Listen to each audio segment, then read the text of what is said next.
Now this is Hollywood Unlocked. What up, everybody? This is Jason Lee. This is Hollywood Unlocked Uncensored. And I'm Alyssa Ford, a.k.a. the Curve Queen. Yo, it's DJ Damage. Let's get this show started. Oh, my God. I get withdrawals when I'm not here, so I'm sure you did, too. Hopefully, you're listening to us on iHeart because that's where the checks are coming from. Mm-hmm. You can also stream us on iTunes, Spotify, Google Play, and watch The Recklessness on YouTube. I'm so happy to be alive. Talk about it. There's nothing else to say. I'm happy to be alive. I don't think. Listen, I spent the whole morning because I know Rick Ross is here, and no, it's not Rick Ross the rapper. So I don't want people to say that it's the actual real Rick Ross. Mm-hmm. Watching his documentary, which took me back to Stockton. Mm-hmm. How? Have you seen the documentary? I have. What did it get? You know, I'm sure you didn't see that on the streets of Toronto. No, you're right. I did not. It just you know what it did for me watching the documentary, in all honesty, was, you know, there's things that happen in your life, you know, when you're young and you don't have the ability to kind of process them because it's above your maturity level or your understanding. And then as you get older and then you reflect back, you're like, oh, I had several holy what the fuck moments watching the documentary. Well, I think it definitely provided a lot of context. Everybody's talking about Donald Trump as if the government has never been fucked up. I learned a whole bunch more today. I think the part that I found the most interesting was how during the whole Reagan era, drugs coming into the country, and then don't forget, Nancy Reagan's whole platform was just say no. I'm fucking confused. Oh, I have it broken down, and it's super duper fucked up. So Damage, when you first heard of Rick Ross, it wasn't on an album, was it? No, I knew about Ricky Ross, the real one, for a long time. I mean, come on. What's the real one? So we got a real one and a what one? He's the real one. Okay. The guy we sitting down with today is the real Rick Ross. The reason why the rapper Rick Ross probably took into that name, even though he said he didn't, but I knew about Rick Ross for a while, and I listened to a lot of his interviews. He's been going around, you know, telling his story. It's amazing how much money that dude has made on the streets. Right. I hope it's kind of unbelievable. Well, I hope he brought a bag today because I was looking at it too. But it's interesting because I was born in '77, so I was raised in the '80s and the early '90s where crack really was permeating everywhere. And it was so funny, you know, living in Hollywood, and I'm like, is crack still available? Yeah. Who's smoking crack these days? The same Crack is people. whack. The same people. No, we're not going to do. No. Hey, I didn't say nothing. We're not going to disrespect the fallen icon. She said crack was whack. She didn't do crack. We are not going to disrespect a fallen were her icon. Words. Right, but it was also her. She also said that was one of them. Whitney Houston is who we're talking about, who, by the way, I produced her last living event where she performed. So I'm going to always have respect for the living queen. Well, she's not. Let's just move right on. Shout out to Whitney Houston. Okay, and we're back with the real Rick Ross. That's what he called you, the real Rick Ross. The real Rick Ross. Yeah. That's who he I is. don't mind that either. Yeah, that's his government. That's his name. I mean, I know, but there was some I was watching. So let's start with the documentary. I'm just going to go to the documentary and then work all the way back. Okay. Because I watched the documentary and I try not to watch too many things. I can watch CNN, Good Morning America, Wendy Williams, and the Golden Girls. That's all I can really handle at this point. But if anybody's listening to this interview, as soon as you're done, don't stop now. Go and watch the documentary. Crazy. Because I think if there's ever a moment where somebody tells your story, they need to be able to tell it as elaborate as they told yours. So when you watch the documentary back, for people that don't know, what's the name of the documentary? Freeway crack in the system. So when people that are listening now that have never watched this documentary, how would you describe it in a nutshell? Like, how would you sum it up? Well, this documentary basically is going to take you through the life of somebody that was dumb, stupid. No. He thought. Okay. Ignorant. Let him finish. Ignorant. He thought he was. He thought he was. Okay. But he really was a genius. He was. So it's going to show you how we can get lost in believing one thing that really isn't true, and not believing in another thing that's really true, but you don't believe that that's you. And I think that's kind of like the story of the young black male in America today. That's why they love me. No, seriously. Because I'm telling their story. So the documentary, they titled you, or you were titled then, The King of Crack. Yeah. Well, you know, I was, LA Times said I was the first crack millionaire in the country. So, you know, they just been throwing titles and rhymes. I mean, after the CIA thing came out, you know, my story just went crazy. So, but they can call me that. I don't mind. So when you think about that, because my mother, she's deceased now, but she was on crack. She started in cocaine, went on to heroin, and eventually, when the whole boom of crack was really, deep in our communities, she became addicted to crack. Well, I would call a crackhead. Mm-hmm. She had a crack baby. So when I was watching the documentary, I was trying to watch it through two separate lenses, right? The lens of one, a very brilliant street entrepreneur who turned an opportunity into a massive empire. One, you say you were the first crack millionaire, but they also said you were estimated at worth $1 billion at some point. Yeah, that's what the prosecutor said.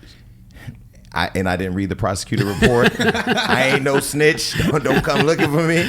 And then, on the other side, it's like you were glorified for basically what people would say, or some would say. No, that ain't the case. Everybody. But some would say, people believe that. See, just like I believed that I needed cocaine to be successful. Mm.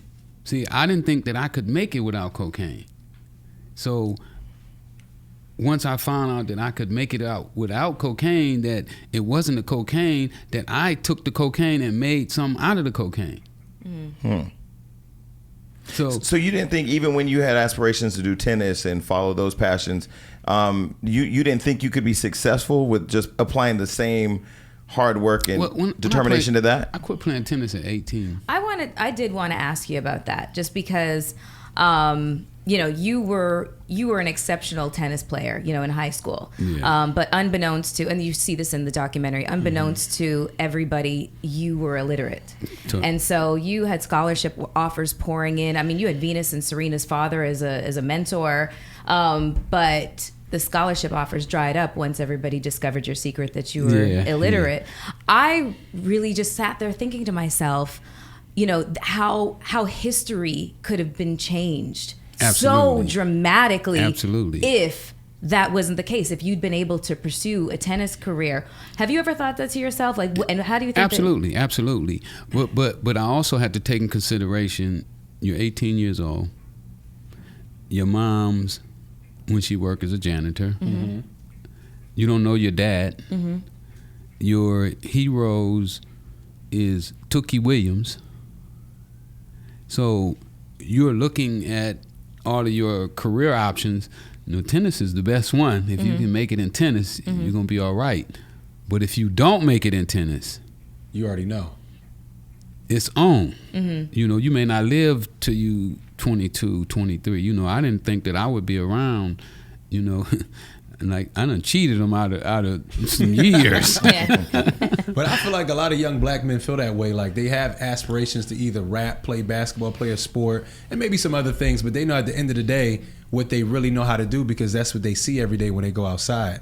Like even me, I had, I was doing good in school. I was DJing, but I already knew like, if this doesn't work out, society makes us believe that, though. Exactly. Society has made us to believe that you're not smart. Don't think that we just picked this up that we're not smart. This was programmed into us for years and years during slavery. First, they didn't want you to learn how to read, but our people was just so smart. I mean, we were working with metal before anybody in the world. Mm-hmm. The pyramids have metal in it, melted metal. They were melting metal back then. So we come from a great stock, but if they make the stock believe that it's not what it really is, then you will be a Crip. Mm-hmm. You can be a Blood. You can be a drug dealer. You can sell dope to your uncles, your aunties, your sisters, your brothers. Mm-hmm.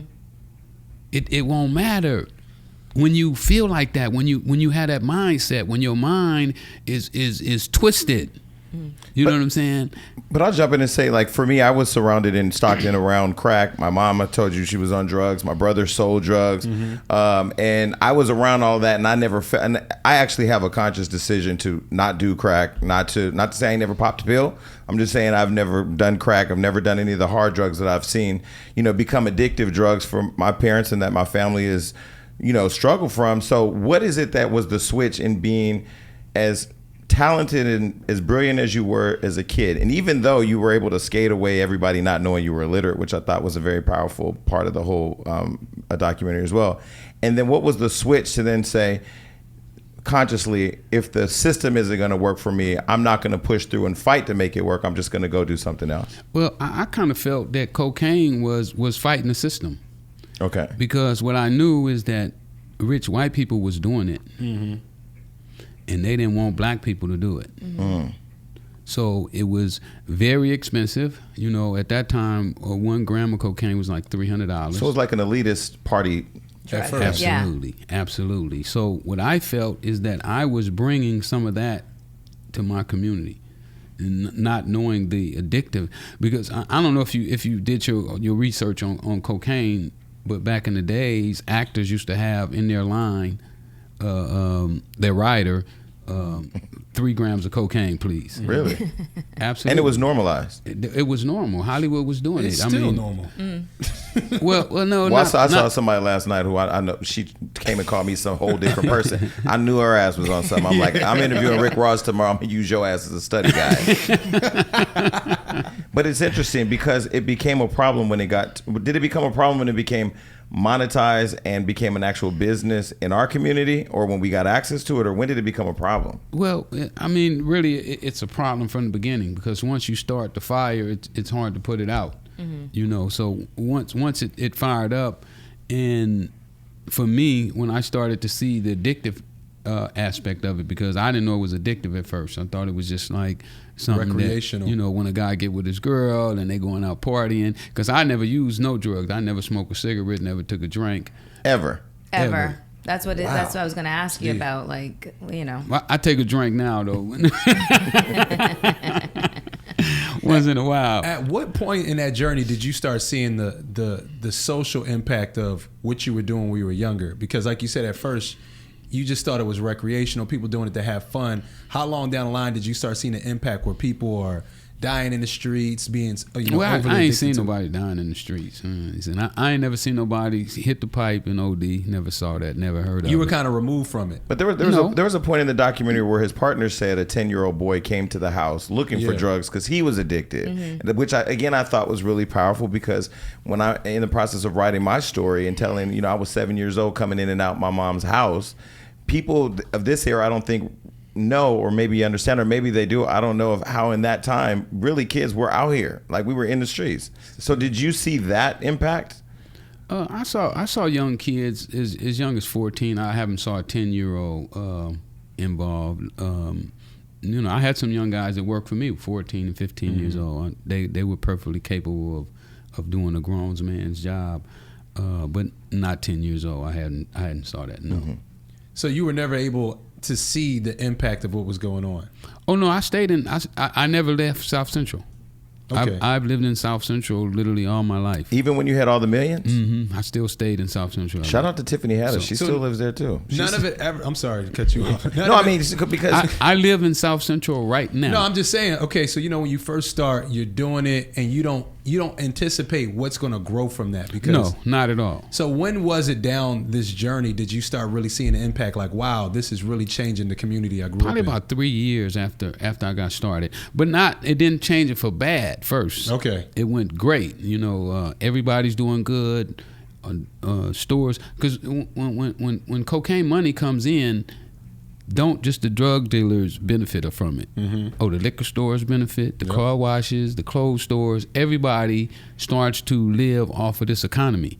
This money is being spread around, because if you go to the car wash and you get your car washed, then the car wash guy go and spend money. So what is happening is money is starting to swirl in these communities, and that's why it was so hard for the cops to penetrate, because the neighbors didn't want the cops to penetrate. It took about 4 years before we started to see what we call crackheads, to where, say for instance, I've known people who have great jobs. At that time, you had $1,000 a week job was a great job.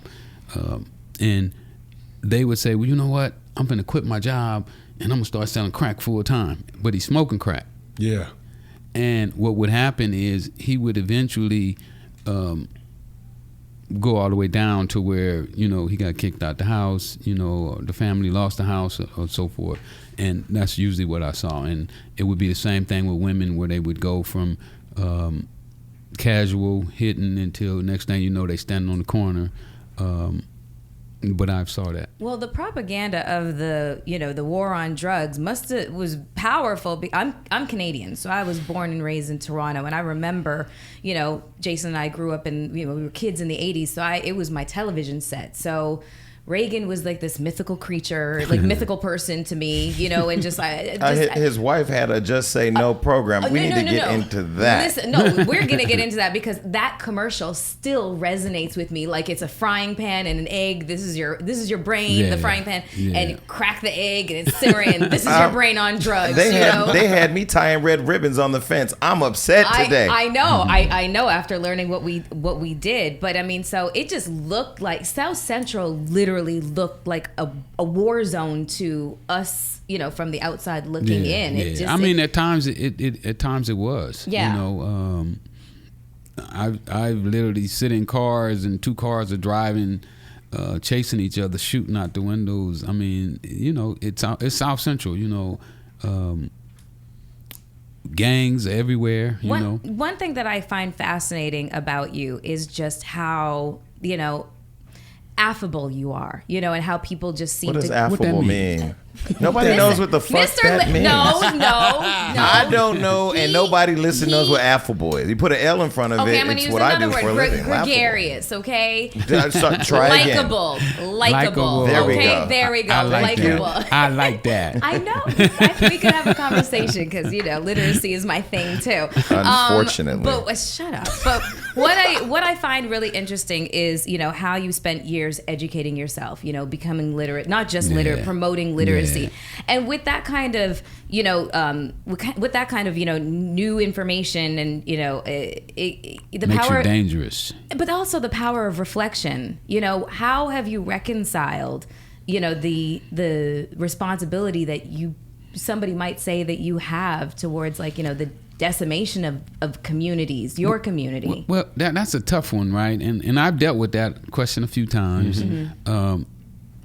But the way I look at it is, if you start to place blame, then you have to go to first me, then you got to go to the guy that taught me, and then you got to go to the guy that taught him, and you just keep going down the line. If you place and blame, I'm more with solutions. Right. See, if there would have been jobs and opportunity, I never would have sold crack. Exactly. But don't you think that's a cop out for some people? Some people would say, "Oh, I can't find a job. I couldn't find a job. I created Hollywood on mine." Some people, if you can't find it, you create it. And I think that's real to a certain degree. But don't you think that some people take that as an easy out? Like, okay, can't find that, so here I go.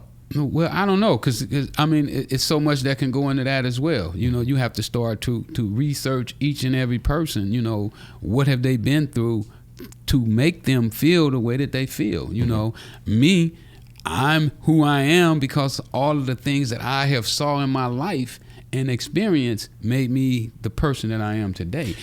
So that would be totally different than my brother, who have the same mother and father, but his experiences don't make him see the world the way I do. So speaking of that, your relationship with your mom is really special.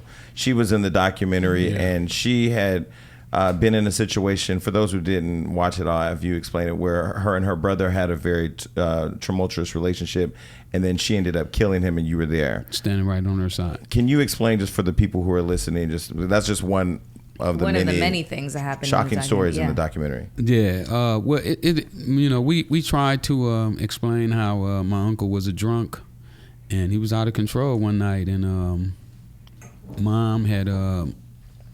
he was stabbing his wife when we came in, when me and my mom came in, and my mom ran in and broke it up, and was band-aiding his wife up, and he pulled out the butcher knife as if he was gonna stab my mom, and mom just let loose and shot him, and my uncle fell on the floor, and he had become, because we were living with them, he had become almost like a father figure to me. So it was a hard one for me, because this was my mom and this is my uncle. It's like, damn. And he'd hit her in the face with like a broomstick or something like that, and knocked out. And so how old were you when she killed him? 3. And so how did that, I mean, because they say between 1, 2, and 3 is the most impactful on a kid's life during development stages.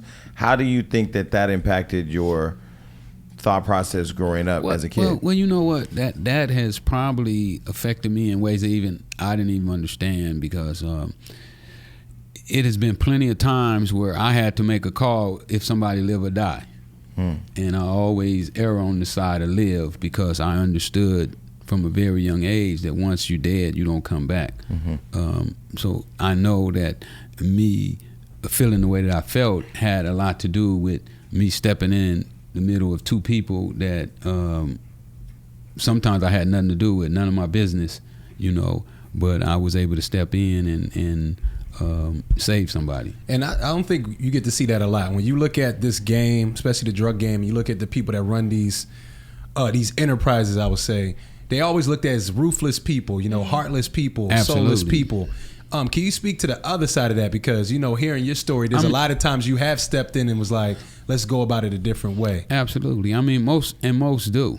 They only, when you sell drugs, you have been demonized in a way that they demonize nobody. Even guys who go out and shoot 4 or 5 people, they don't demonize them the way they did drug dealers.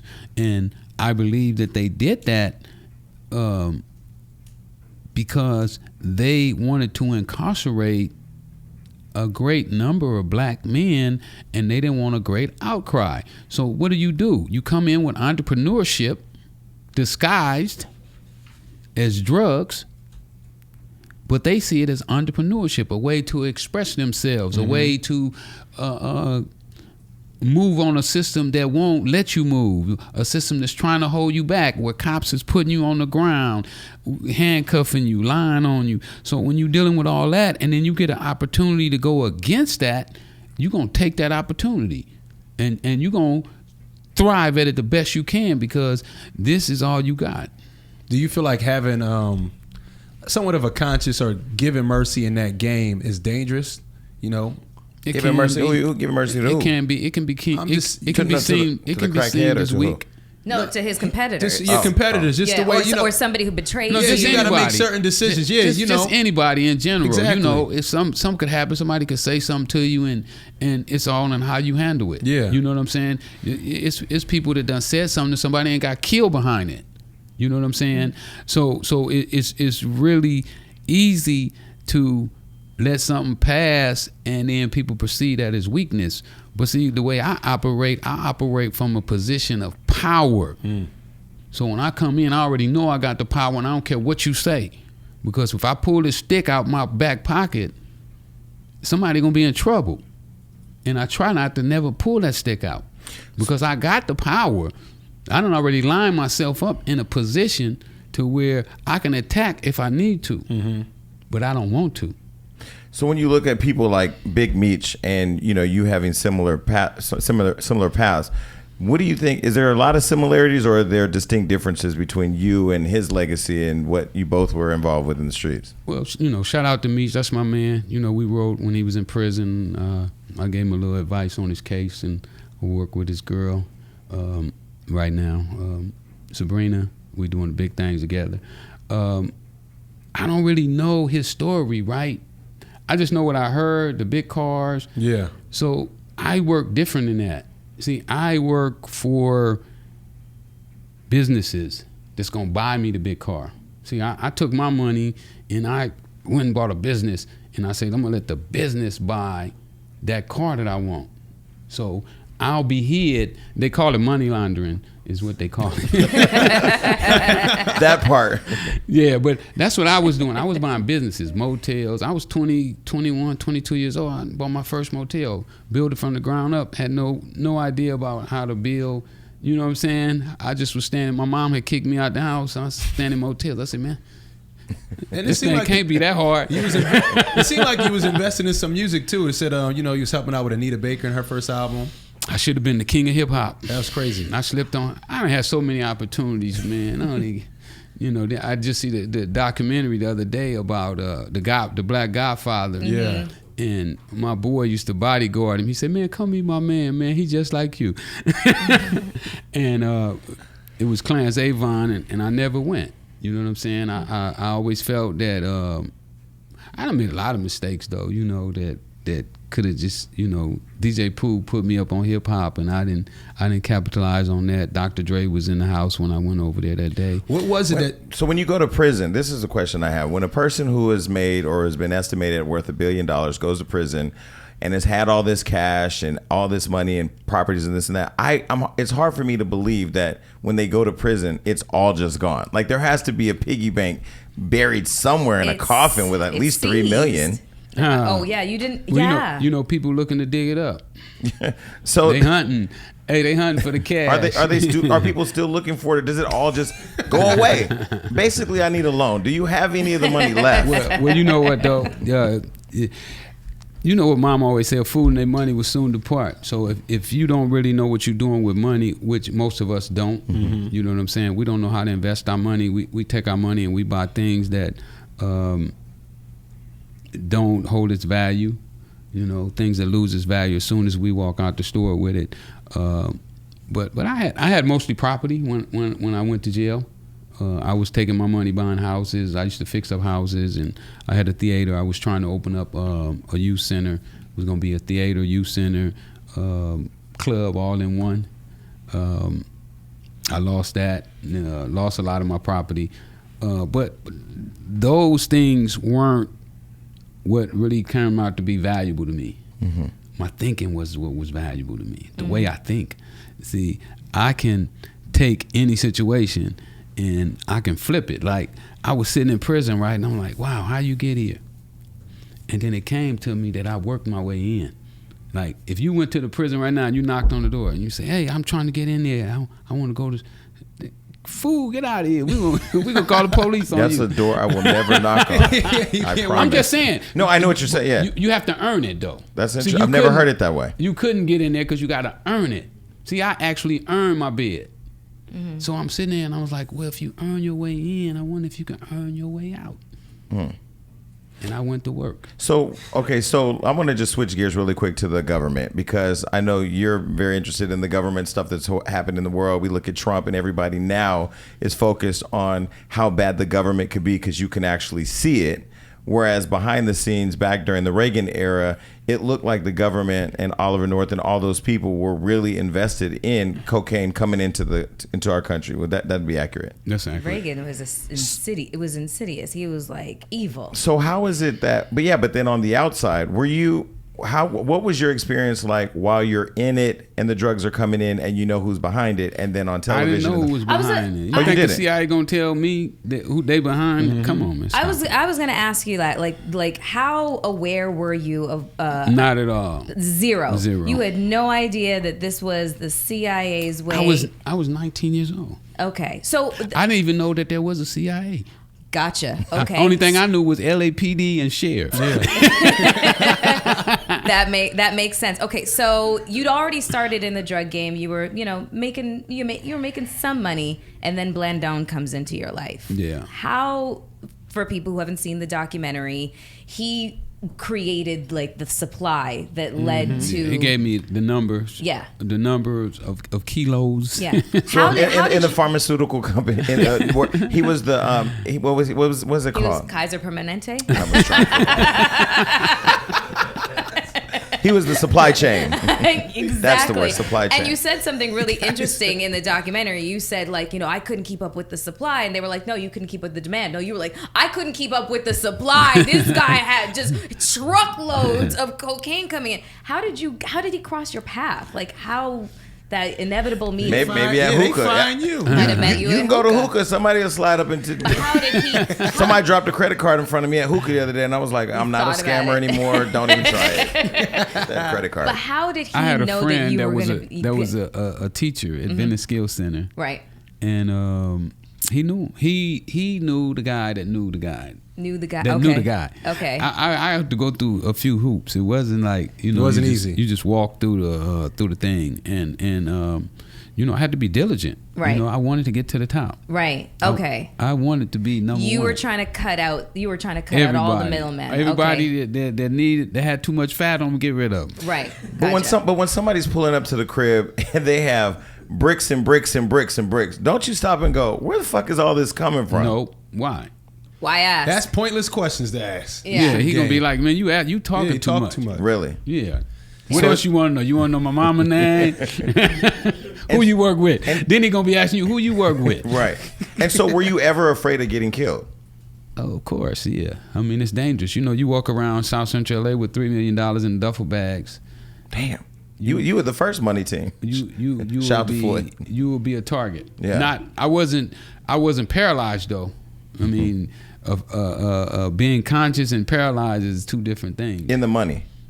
No, paralyzed to where you won't move. You know, you won't go nowhere. You just take it and you try to grab the money and run. I stayed in LA all the time. Was there ever a point though when you said this is okay, I have enough? Like what was the number that would be enough? Well, I quit selling drugs a year and a half before I eventually got arrested. But you know, with the feds, they got 7 years to go back into your past and arrest you. At that point, had you gotten wind that they were on to you, and you'd moved on to Ohio? Yeah. No. I moved on from the sheriffs. You know, Right. they created that Freeway Rick Task Force. Yes. I was going to Start ask you about stealing that. money and planting drugs. Ooh, and they hitting you in the were- head. Yeah. See, without them, my skin might be pretty as yours. But you They have putting to, these big old hickeys on my head. oh my God. But you have to have a certain air of confidence about yourself. You know, even though you were saying you were illiterate, to do what you were doing at that magnitude and to move through all those avenues, you had to have some kind of confidence. Oh, no question. Where does that come from? I was good with the homies. All the homies like me because I ain't never stole from them one. I ain't mess with this girl. You know what I'm saying? I didn't gangbang. So that's where it came from. Just you always had that individuality about yourself, and everybody respected it. Everybody respects respect. I mean, I don't care who it is. So They you respect gave a lot of respect. respect. So therefore, You get a lot. Because I can imagine you growing up in the ranks and doing what you're doing. There has to be a hater somewhere. You know what I'm saying? You get haters all the time, but There are haters, probably a hater in this room. Shit, I'm looking the way Alyssa looking at me. I mean, but you still haters gotta, are everywhere. You know, you still gotta like do your thing, no matter what they feelings are. You can't let their feelings control your feelings, and that's when I got to prison and I started reading all these books and I started to see that I had certain qualities that I was using that I didn't really even understand how I was using them, and I'm like, man, this shit is magic. Think you know what I'm saying? Think and Grow Rich is one of your favorite ones. Yeah, because you have to be some level of poised. How you know? That and how is it? I'm trying to remember the three books that are, As a Man Thinketh. As a Man Thinketh. One of the simplest yet hardest books to ever read because you just get stuck. You can't stop reading it. Exactly. You can't stop. Exactly. It's like infinity. Exactly. So speaking of haters, you've been very vocal about Rick Ross, the rapper Rick Ross, not the Rick Ross. I don't talk about- William Leonard Roberts. Yeah, I don't talk about Rick Ross. But I mean, in the documentary, he comes up more than one time. I mean, you're pursuing, you want to be vindicated. You wanted to be vindicated in the courts. And I think in there, you kept losing your lawsuits due to technicalities. They had referred to Rick Ross as not when you're in a correctional officer. That's true. You brought up his career. Do you think it's a disrespect to your legacy, being that what you are, who you were, and what you represented to the streets and to the street culture, that it was sort of like, it was disrespectful? He was suing him for $10 million in damages. I don't. You know what? I'm going to tell you something. I'm going to be straight up. I appreciate the brother. Why? The brother made me go crazy on the internet. Every time one of his records drop, they go to looking for me. Who was the real one? Where he get his name from? So when I make this $1 billion I'm getting ready to make in this cannabis industry, I'm going to tell him thank you. Matter of fact, I might buy his contract. I mean, I might give him a real contract. They called it a case of identity theft. I've been a victim of identity theft on a much lower scale. Well, it is identity theft for real. But I'm just saying, I ain't tripping. So I it's was all just good. doing it for the money then. Okay. The lawyer say, hey, man, that dude and Universal owe you like $50 million. I said, what? Go get it. So it wasn't originally even your idea. No. Somebody came to you, was like, well, you're right. Do that. Yeah, why not? How much it's going to cost me? Because I ain't got no money. I'm trying to save my mama's house right now. And he was like, I ain't going to cost you nothing, man. Well, it ended up costing you something. You had $500,000 in his $490,000. legal fees. No, now it's $1 million. I'm gonna pay him though. I'm gonna give them to him in all quarters. So you don't have a personal Crenshaw Boulevard. You don't have a personal issue with the rapper Rick Ross. No, I asked the man to work with me. I was like, come on, man, let me show you how to really be big. But he didn't even want to acknowledge your existence in court. Wouldn't shake your hand, wouldn't look at you, act like he'd never heard about Rick Ross. Ooh. Maybe he was tired. He was in the process of losing weight. Rick Ross was working out every day. He was probably tired. Did you hear the excuse? Did you hear the excuse he gave as to how he came up with the name Rick Ross? That was a good one. He used to be called Big Boss, and somebody actually mistakenly thought Big Boss Rick Ross, and he was like, "Oh, I like that." Rihanna name. has a friend named Melissa Ford. No, but that's her government. And we don't know. I don't know what government. We talking about Reagan. We talking about who? No, government name. I don't know that it is the government name. And you know what? Since we're all from Barbados, we're possibly related. I thought you was from Toronto. Pick a country. My ancestry, motherfucker. Shit. Another motherfucker go to Ancestry.com and get brand new. I don't have to. My father was from Barbados. Okay. My family's from Barbados. So if you ran into Rick Ross today, it's cool. You would ask him to come and work for you and the new cannabis industry. No, I would tell him that he really want to make some real money. Since we going to have real paper money, 20s, 50s, and 100s. No, but I think that'd be good to see y'all two come together, though. Even if it's not this year, next down the line, I think it'd be good for the culture because both of y'all doing things. Well, we doing an album together. Me, Freeway Rich from Kansas City, Freeway from Philly, and Freeway Boys from Cincinnati. I hope he maybe he want to be a part of it. But we all getting together. So wait, that's a call. Rick Ross, you've been called out by Rick Ross to be on an album. I didn't call him out. I just said, Okay, but wait. It'll be good to see. He could get on there if he wanted to. I did want to ask you, Freeway from Philly, is his moniker based on you as well? Yeah. Christ Shout almighty. out to Freeway. Yeah, you motherfucking legend. Okay, so let me ask you this. 50 Cent and you. There was a conversation you guys were having during the documentary. Yeah. Y'all so cool? I'm just different. Did he put a battery in your back over this Rick Ross thing? Because they had their beef. They tried to, him and Floyd. Yeah. Floyd played me. Come and pick me up in the car, and they do the video and the whole 9 yards. And I'm thinking like, damn, Floyd gonna let me in the boxing game. But they were talking about getting into business into boxing at some point, and then there was a fallout. I don't know the history. What happened? Nothing. He just never. He told me, you don't take nobody to the plug. And I said, okay. I thought I was the plug. That part. And so, okay, so going back to the documentary, you talked a lot about your children and how, you seem to have a lot of emotional, just a lot of emotional memories on their upbringing. Where is your relationship with them now? What have they learned to understand about their father's journey? Getting the weed business with me. That's great. They all getting in. I'm helping them get licensed because none of them have conviction. Well, 2 of them do have conviction, but the rest of them don't. So we all getting licenses. I'm showing them how to get their license in the weed business so they don't have to work so hard. That's what so what game from the crack game are you going to apply to the weed game? Because now it's just a massive legal thing. Everything, man. Everything. And, what I'm seeing right now in this weed business, they got all of these people with these private companies and people putting their money in these private companies. Like, they finna lose their pants off. They got these guys don't know nothing about marijuana, trying to sell marijuana. So I'm starting my own brands, my own lines. Matter of fact, I'm gonna have a podcast on weed, just where I talk my expertise on weed. I'm negotiating right now in 4 markets. Big markets that one of them they say could be worth $2 billion in itself, and that's not talking about LA. I've been helping push the social equity program here in LA for blacks and Hispanics, where when they gave out the first round of licenses, they gave out 190 licenses, and only 2 blacks had a license. So we went on City Hall. That's fucked up. No, that's real. Was able to lobby them into giving 250 licenses now to blacks and Hispanics, called social equity. Doing the Lord's work. Listen, don't. I'm gonna trademark my slogan because I get blamed for all the good that I'm out here doing in these streets.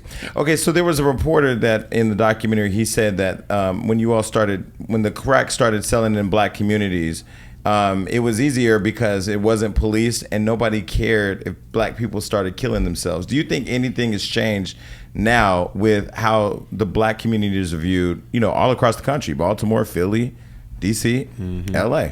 Well, black communities right now are really hurting. The job, even though they say the overall unemployment rate may be down, I know in my communities, and I travel the country, in all the ghettos, and I know all across the country, we got people sleeping in cardboard boxes. Our homeless population has grown tremendously in the past couple of years. So when I look at that, that tells me that not is it like it was, but it may be worse than what it was. About 6 months ago, I had read an article, and they were saying that in 20 years, black people will be totally broke. And they wasn't talking about the Oprah Winfrey's and the Tyler Perry's and the Tyler Perry's. They talking about as a whole, because they won't even be considered as black no more. They'll be wealthy enough so they don't have to count. They don't even count them. But they saying that us as a group, that if we don't get smart and learn how to play the economic game, that we're going to be out of it. And when I look at South Central LA right now, that used to be owned by blacks, we don't own nothing over there. No, go to Brooklyn. It's all New York. It's gentrification is all through New York too. Yeah. And so now I know you do a lot with young kids, and you specifically young men of color. You've gone and you've done a lot of talking to them in juvenile halls and in youth centers, and you started a youth center. What is your message to them now, being able to look back on and reflect where you were and where maybe some of them are on how they want to come up? Because now it's popular culture, Instagram, all day long. People want that fast money. What is your message to them now on what you've learned over your journey? Well, the first thing is that we have to let these people know that they are special. That you are somebody, no matter what your economic situation may be or your educational level may be, you're still somebody. And you can start to turn that around as soon as you start to want it turned around, because usually we're in the positions because of our actions. I was telling my guys a couple of nights ago, we were sitting down talking, and I was telling them that I'm a systematic person. I have systems that I put in place for everything that I do. Like a lot of people, they don't really understand my madness. Like I got these corporate people now in my mix, and they say you much more organized, and I'll be like, fool, I predicted this 15 years ago. I knew this was gonna happen, and just because you don't see how I do it, don't mean that it ain't right. You have a method to your madness. I have a method to my madness. And what is the message to the system that may still be oppressing a young, wishful, thoughtful young person of color who has a dream, whether it's tennis, whether it's astronomy or anything else? Like, what is your message to the system, as if they're going to listen, on allowing the gateway to be open for all people equally? Well, this system is not built for entrepreneurs. They want people closer to slaves than they do entrepreneurs. That's why they'll put you on a time slot. They'll give you a check. My man called them gold gold handcuffs, because they handcuff you to a job or a situation so that you can't move. You have to stay there, and you are voluntarily, and like even the prison guards. I used to feel sorry for some of them because they're still doing time. Even after I got out, he had to go back the next day and turn himself in. So he turned himself in every day. Every day he get to turn himself in, go home for a little while, and come back. So these are people that have tied themselves to jobs, and they're not free in order to pursue their dreams or their aspirations. How do you teach that mindset, though? Because, you have to somewhat be an entrepreneur to influence another entrepreneur a lot of times. I mean, some people can come up with that mind state, on their own, like, how Jason's done it, have you done it?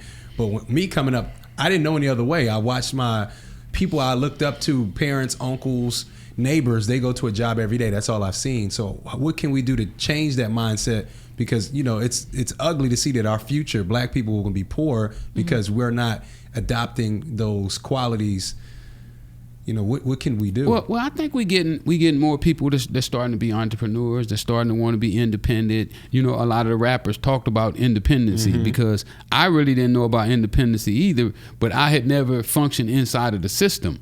So I was always really independent on my own because I had my own money. They didn't front me my drugs. I bought my drugs with, I started with $125 and I worked my way up to $3 million. They wasn't fronting me like some guys that I knew. They got lucky and they met guys that just would give them 300 or 400 keys. Here, take it, just go and do your thing. 300, 400 kilos? Yeah. God, that's a different time. Different time. I mean, for real. Bring that back. Yeah. One thing I did want to ask you was your meeting with Eric Sterling. What was that like? I mean, this is a guy who contributed to the sentencing laws. The sentencing guidelines that created like 101 disparity like between powder and crack cocaine. Yeah, that was crazy. He seemed so remorseful. He did, and I was glad that I was shocked that he took the interview. First of all, yeah, I didn't think that he would do it. And after he was so truthful and straightforward, he said, "Well, when I was writing this law for the Senate, I knew it was racially motivated, and." My jaw was in my lap when I was watching that part. Yeah, and I would. A lot of people didn't catch that. I would think that he would be terrified to say something like that out loud and on record. I mean, and what I wanted to ask you as well is, do you think that, so there's this journalist named Gary Webb who wrote this article called Dark Alliance that really draws the connection between laundering narcotics to support the Contras efforts in the war in Nicaragua, civil war in Nicaragua, et cetera. Gary et cetera. was an incredible reporter. Incredible, and they completely decimated his reputation. Yeah. And so it was thought that he committed suicide. Do you believe that he did? Well, They say he shot himself in the head twice. How do you shoot yourself in the head twice, though? Well, maybe he killed himself the same way Gary Epstein did. Jerry. Gary, the nigga's dead, whatever his name is. May that bitch rest in peace. Oh no, I'll go on record. The Clintons were behind that, but go on. Oh. Okay, listen, hold on. Bill and Hillary, don't bring that shit over here.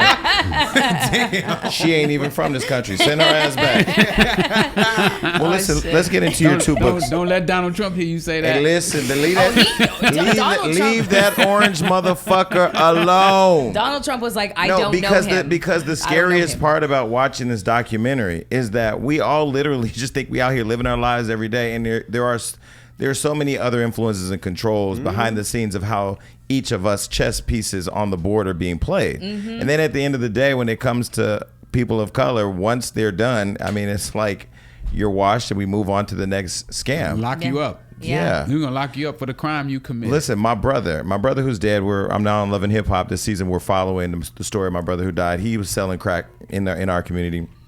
But it was interesting in watching your documentary because for me, I'm trying to humanize who he was and how important he was to me, our family, our community. He was a great person. I do think when you're selling drugs, you are villainized. And I mean, there's a story behind each person on how they got there.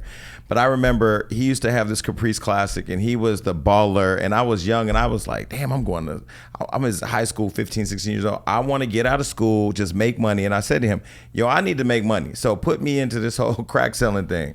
Let me tell you something. He put me out there one day with an 8-ball and that was the last time I sold crack. I got chased by the police, hid in a garbage can. I was out negotiating with crackheads the price of crack. I got came back, the 8-ball was gone, the money was gone, shit was funny. He was like, nigga, you're going to college. And he put me in school because this shit ain't for you. It's way harder than they make it seem, right? Listen, it ain't even about being hard. That's why it goes back to your work ethic and your brilliance. Wait, he had a job I think you would have been exceptional at. What? This is when you were a teenager. Talking shit. No, besides that, as a teenager, you were a timekeeper for pimps on the host roll, knocking on motel doors to hurry the tricks along. Yep. I think you would have been amazing. I was great timekeeper. Ho, his time is up.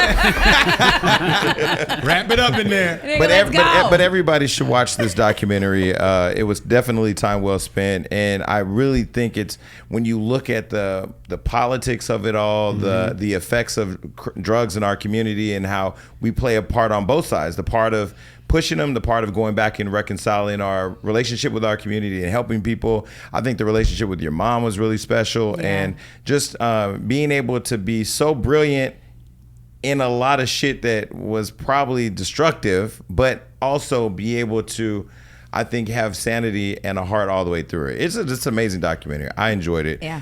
2 books that you have. Let's talk about those really quick. Your website, freewayricky.com. We're going to put that on the screen. Freeway Ricky Ross. Freewayrickyross.com. Okay. I'm never going to call him Ricky by itself. Ricky Ross, Rick Ross. And when we interview Rick Ross, I'm going to be like, nigga. Do you still have those T-shirts? Yes, I still got my T-shirts. Okay, because the real Rick Ross is not a rapper. I'm a size small.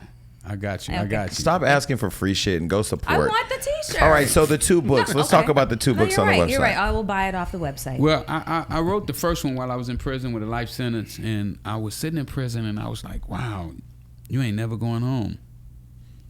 What about the young brothers out there? What they gonna do? Mm-hmm. What if they had all the stuff in your head right now, all the stuff that you've been through? If they had that to work with, to start from start, they got that as a map to guide them. How would that help them? And I just started writing, and that book came out.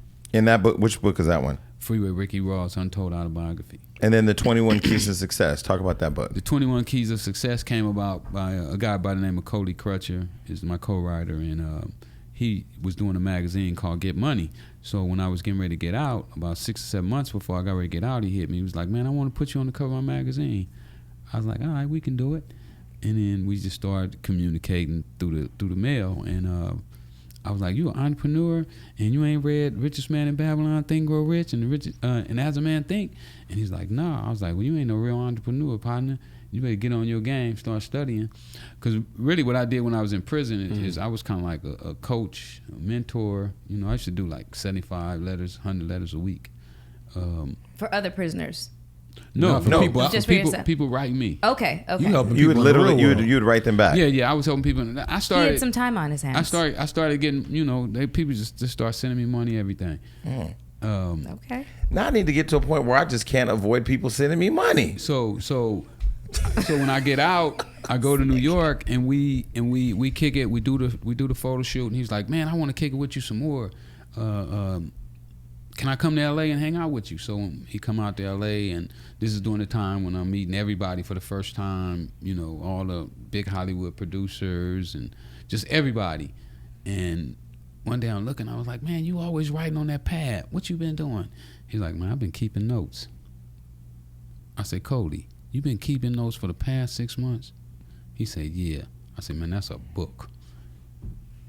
And that's how it came. And that's how it came about? That's how it came about. So let me ask one more question because we got to get out of here. Kim Kardashian, she's really big on prison reform right now, and she's out in the streets getting people out left and right. Do you think that that's real, or do you think that that's all politics too? It don't matter. She's doing a good job.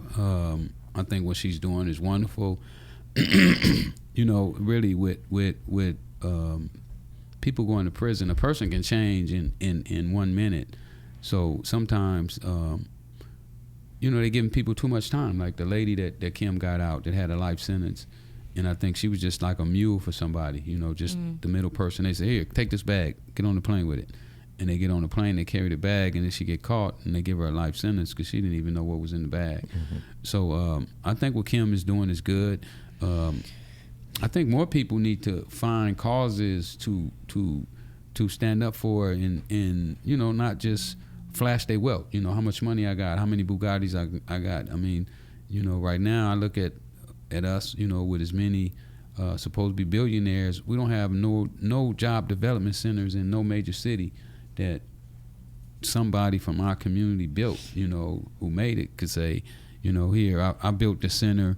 This is for the people who were less fortunate, even though, it's nobody right now that's on top that didn't climb there off of black people's back. Mm-hmm. So we help you get there. So don't get there and then get, whitewashed or whatever they call it. Or complacent with your responsibility. So lastly, I will give you the last word. What do you want people to know about you and all that you've been through and all the who you are? What do you want people to know? Man, I don't know. Shoot, I don't know. I ain't gonna quit. You know what I'm saying? That's what my mama said in the documentary. Oh, he ain't quitting. You might knock him out, but he ain't gonna quit. Wait, where's the biopic?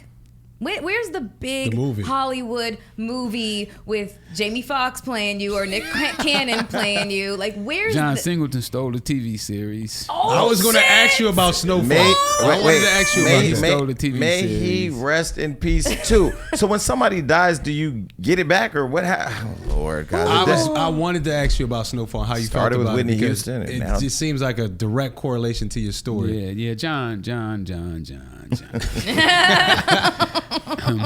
Can't speak. He didn't over the consult with dead. you at all about this storyline.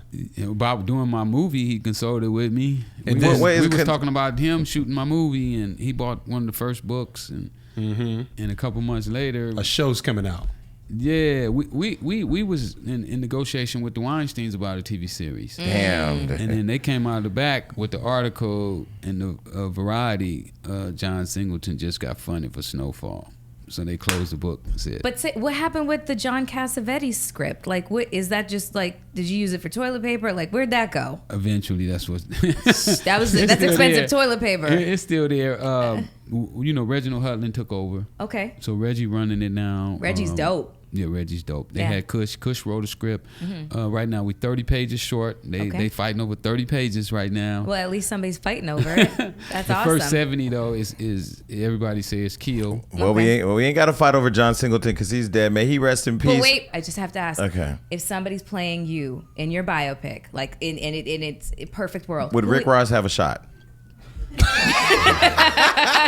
He's a little. He's too already playing him. He's a little too heavy. You know, No, who- Rick who Ross I would- is skinnier who I would now. love right now. Who if he played my role, the movie breaks all records. Who? Childish Gambino. You think so? Yes. I didn't see that one. I didn't see that Yes. coming. I didn't know. Well, I'm just glad he didn't say Michael B. See? Jordan. He can't play That every kind of- black figure in the world. Chadwick Boseman plays every black figure in the world. But he would be great. Okay, Chadwick. well, would listen, actually be Wakanda forever, but this interview can't go forever. Thank you so much. We gonna get this. We gonna wear these sweaters next. Order the sweaters for all of us. Okay. Thank you for doing the show. We really appreciate it. Thank you. And we're Thank you. out. Peace. Bye, everybody.